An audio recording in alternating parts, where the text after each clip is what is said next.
Students, I am Mukesh sir. Last video में अपन लोग भाज्य और अभाज्य के बारे में चर्चा किए थे स्टूडेंट।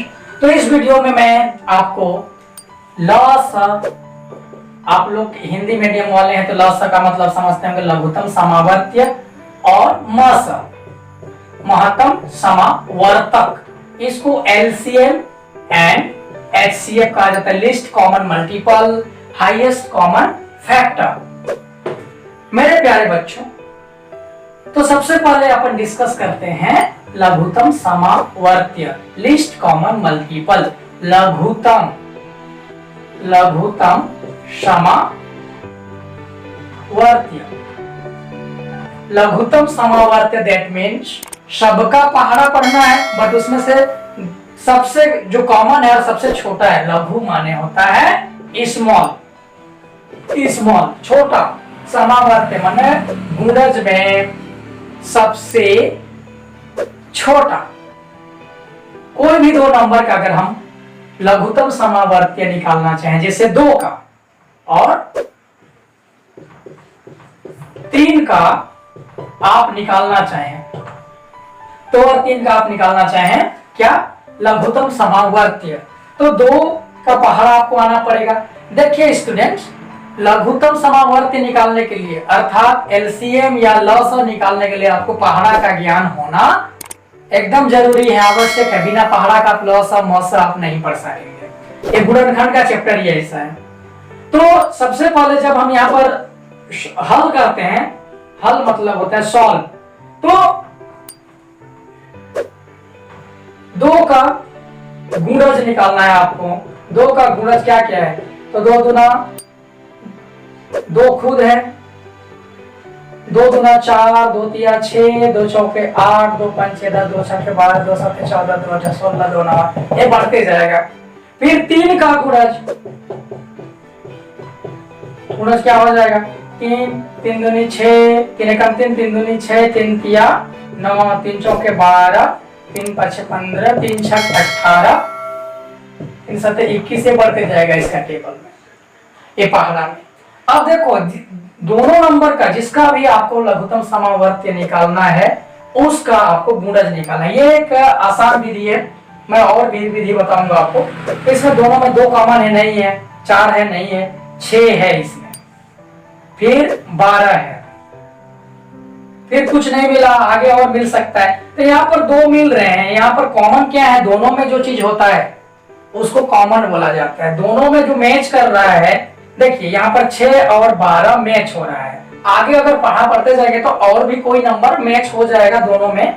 तो ये दोनों नंबर में छोटा कौन है, 6 है, और 6 जो है लघुत्तम, लघु माने छोटा। यहाँ तक ये भी है समावर्त्य, ये भी इसका गुणज है, दोनों में कॉमन, ये क्या है, समावर्त्य है, समान, समा माने समान, दोनों में समान, लेकिन उसमें लघु, लघु माने 2 समान है, उसमें से सबसे छोटा को अपन लघुत्तम समावर्त्य कहते हैं। मतलब इसमें 2 और 3 का लॉस जो हो जाएगा 6 हो जाएगा। क्या हो जाएगा, 6 हो जाएगा स्टूडेंट्स। 2 और 6 का लॉस क्या हो जाएगा, 6 हो जाएगा। ये तो क्या हो गया, गुणनखंड विधि, गुणज विधि है, ये गुणा पहाड़ा पढ़ करके आपको। लेकिन बड़े बड़े, ये तो छोटा नंबर है, बड़े नंबर के लिए कैसा करेंगे, बड़े नंबर के लिए लघुत्तम समावर्त्य। तो ये बताओ, ये जो 6 आया, अभी हमने 6 निकाला लॉस, ये 6 का क्या गुण है, ये 6 का क्या उपयोग है, इसका उपयोग वाले सीखते हैं, फिर अपन दूसरा विधि बताऊंगा मैं। 2 और 3 का लॉस जो है क्या है, 6 है।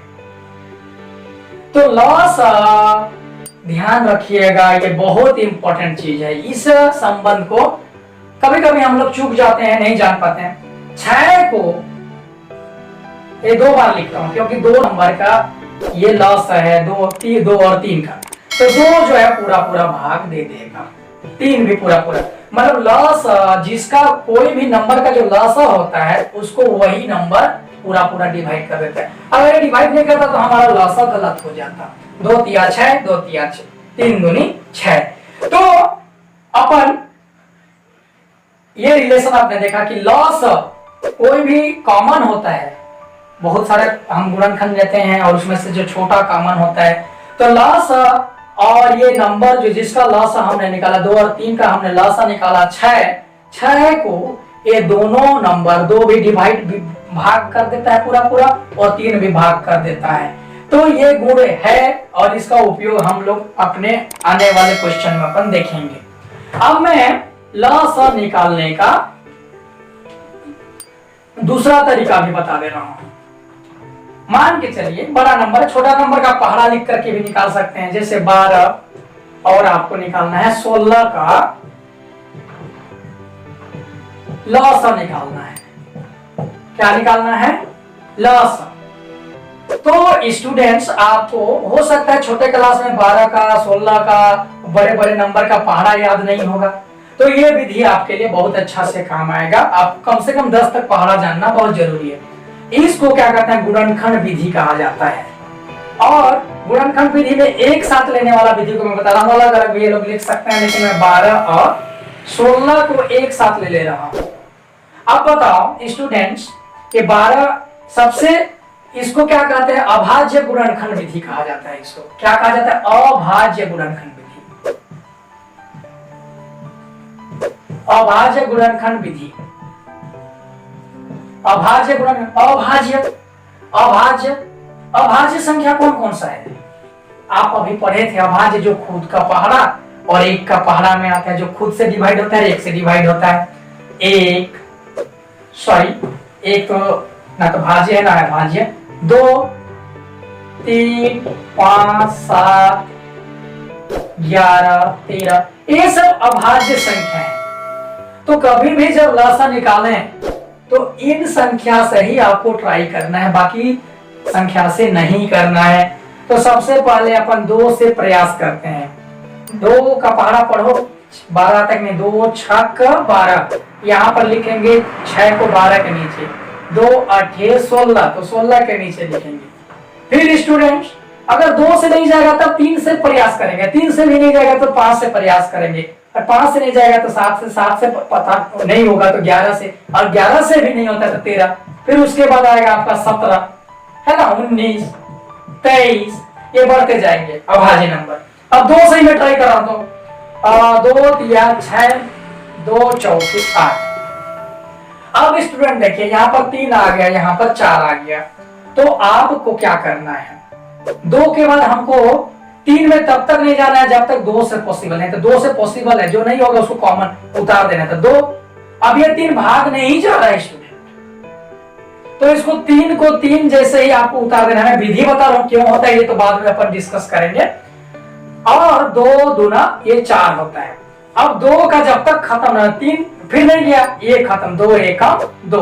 अब अगर यहाँ पर 3 बचा है तो 3 एकम 3, हमको 1 तक पहुंचना होता है। आपके समझने के लिए ये मेथड आपको यूज करना है।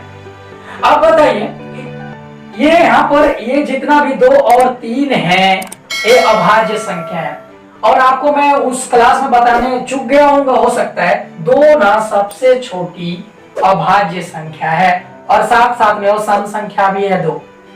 तो यहाँ पर ये जितने भी आए हैं इस सभी को आपको एक साथ क्या कर देना है? गुणा कर देना है। तो यहाँ पर 12 और 16 का हमने लसा निकाला, तो 2 गुणित 2 गुणित 2 गुणित 2 गुणित 3, तो 2 दूना 4 दूनी 8 दूनी 16, 16 दूनी 32 16 13 48, 48 12 और 16 का लघुत्तम समावर्तीय एलसीएम जो है 48 48 है। अब देखो 48 जो है ये लॉस है 12 और 16 का, तो इसका मतलब ये हुआ कि 16 का पहाड़ा में भी ये आएगा और 12 का पहाड़ा में भी आएगा। 16 दूनी 32 16 या 48 होता है, 12 चौके 48 होते हैं, मतलब 48 को 12 पूरा पूरा भाग कर देगा, 48 को 16 भी पूरा पूरा भाग कर देगा। तो इस चीज पे ध्यान दीजिए, 16 का पहाड़ा में भी आएगा और 12 का पहाड़ा में भी आएगा, जो सबसे छोटा है। 48 के अलावा और भी नंबर आ सकते हैं, लेकिन हमने लघु सबसे छोटा नंबर को चुना है। तो स्टूडेंट्स आपको ये अभाज्य गुणनखंड विधि समझ में आई होगी। अभाज्य गुणनखंड करने के लिए आपको सबसे पहले 2 से प्रयास करना है। अगर 2 से जब हमारा गुंजाइश ही खत्म हो जाएगा कि 2 से डिवाइड नहीं होगा, भाग नहीं जाएगा, तो 3 से प्रयास करना है। और 2 और 3 से अगर नहीं होता है तो आपको 5 से प्रयास करना है। इस प्रकार आपको अभाज्य गुणनखंड विधि से आप एक साथ लघुत्तम समवर्ती निकाल सकते हैं। स्टूडेंट्स, और आपको मैं बता दूं, अभाज्य गुणनखंड का विधि अपन भली भांति हम वर्गमूल निकालने के टाइम में भी करेंगे। तो ये मेथड को मैं वर्गमूल पढ़ाते टाइम अभाज्य गुणनखंड कैसे होता है उसके बारे में डिस्कस करेंगे। अभी तो केवल लस की बात हो रही है, लघुत्तम समावर्त्य की बात हो रही है। अब मैं अगले टॉपिक में मैं बात करूंगा महत्तम समावर्तक पर। Thank you students.